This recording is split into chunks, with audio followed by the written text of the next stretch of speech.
Hey guys, I finished I'm Glad My Mom Died, and I feel weird right now because it's not really a book that kind of leaves a hopeful note, and that's not, the cause or the purpose of the book. Obviously, it was just to share Jeanette's experience, and I'm hoping it was cathartic for her. But it was a tough read. So definitely check the content warnings. And I feel weird about just like moving on to a different book right now. I'm like in a weird feeling. And I kind of had that yesterday.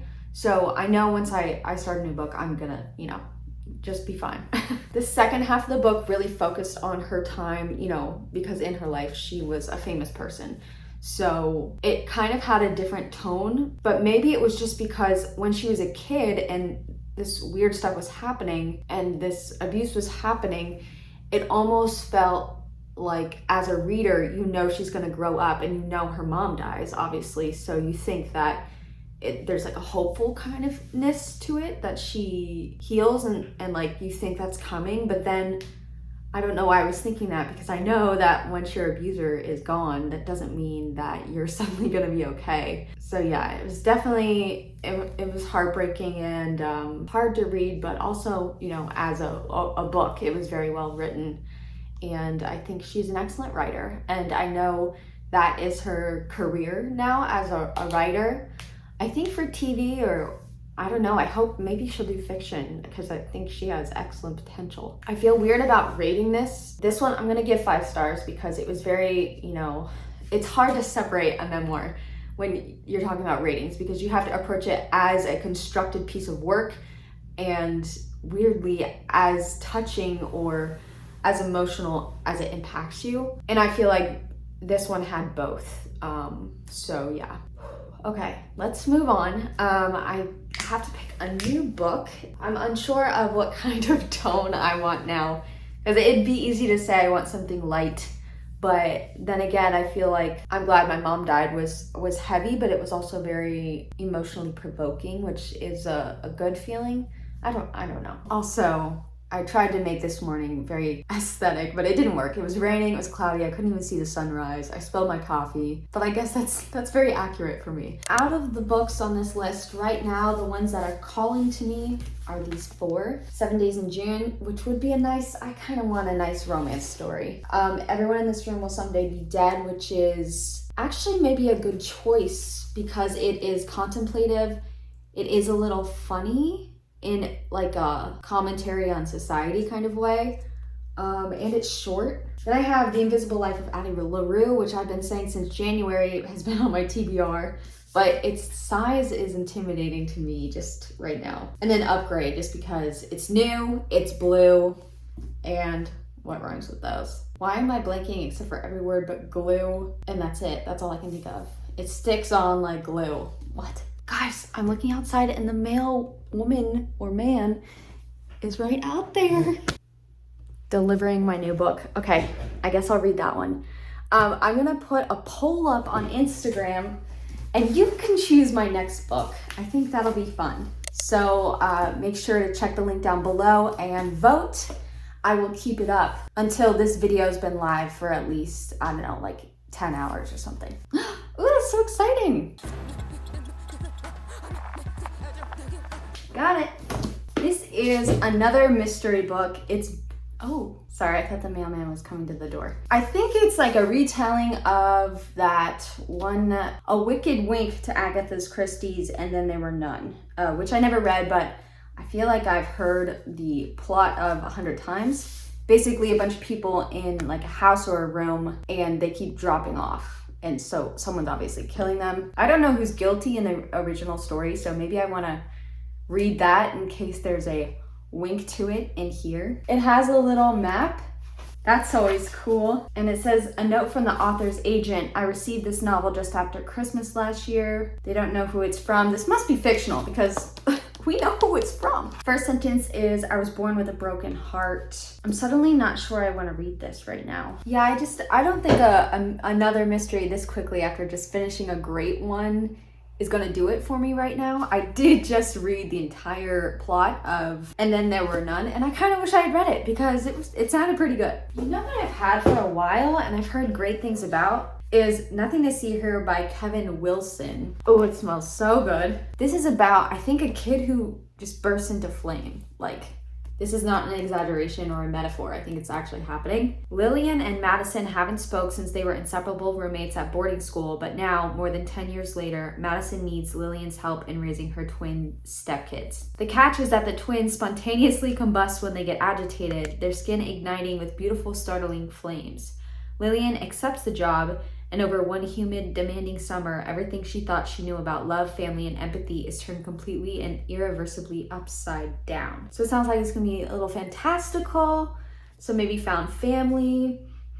I can't stop smelling my books, I'm sorry. And it's less than 300 pages, so I think I'm gonna give this a go. Let's read the first sentence. In the late spring of 1995, just a few weeks after I'd turned 28, I got a letter from my friend Madison Roberts. Guys, I'm only on page 3, and it's freakishly reminding me of Turn of the Key, which I know it's not going to be anything like that. But it's just funny. It's like a nanny is hired, and then when she gets there, there's like a driver to take her to the house. Okay, just a random sentence. We rode in silence the rest of the way, the radio playing easy listening that made me want to slip into a hot bath and dream about killing everyone I knew. I love it. Okay, I've only gotten to page 13, but I've already highlighted so much. Like, honestly, I love this author's writing style. I'll explain it more in a little while, but change of plans, we're going to go to the movies. We're gonna go see, what is it, 3,000 Years of Longing? I know, we just watched the trailer and it looks so good, and then we'll probably go out to dinner, and then I will be reading more.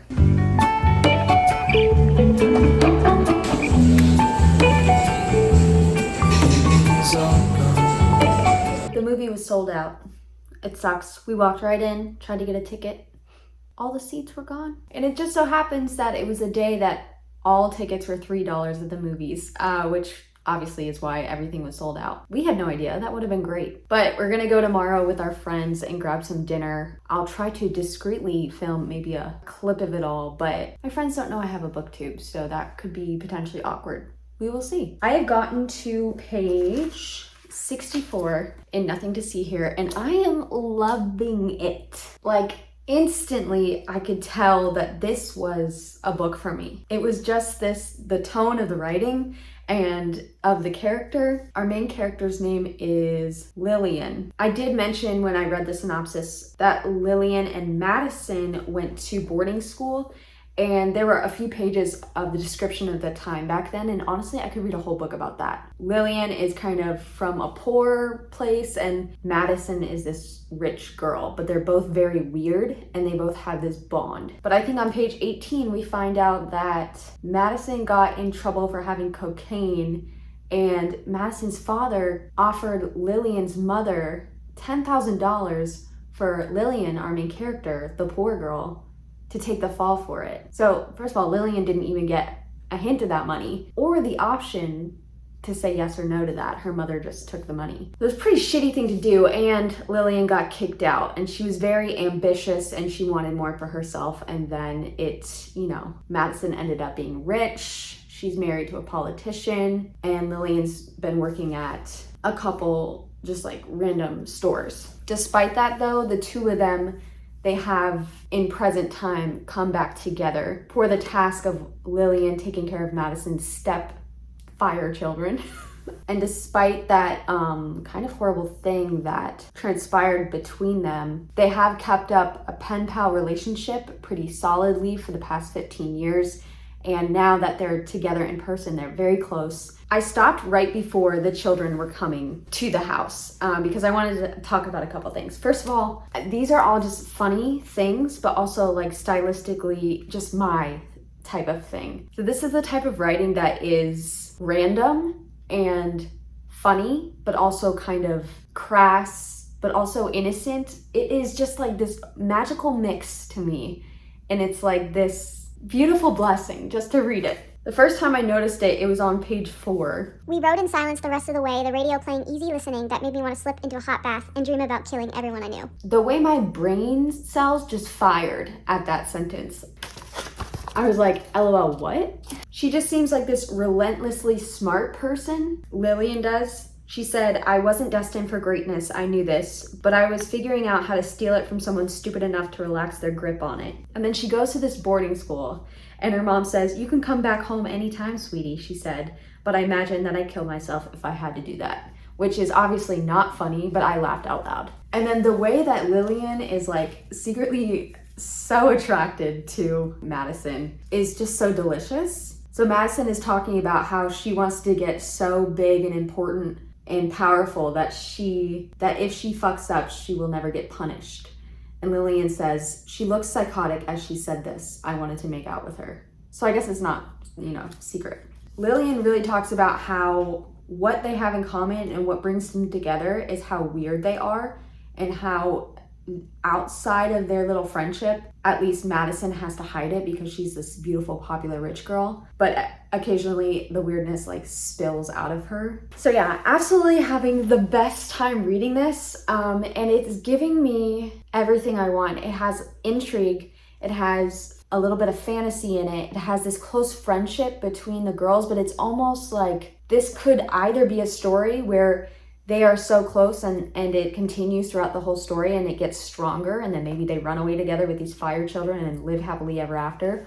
Or maybe, I don't know, Lillian will steal the fire children and she and Madison will realize that they are too different and they could never ever be friends, which I'm really hoping doesn't happen, but it also would be a good story. Not that it has anything to do with this, but for some reason I'm getting the same type of happiness vibes that I did when I was a kid watching, oh God, what was that movie? Secondhand Lions with Joel Osment or whatever the F his name was. I haven't rewatched that since I was a kid, but I remember when I was a kid, the first time I watched that, all of my brain cells just lit up. Even though that one is not like that funny, it's not that crass, it's not weirdly sexual at all. It's a children's movie, but it is kind of randomly wholesome. And I think I'm getting that vibe in this. I feel like that's a book I've been searching for, where characters who are unapologetically kind of ruthless or even violent live happily ever after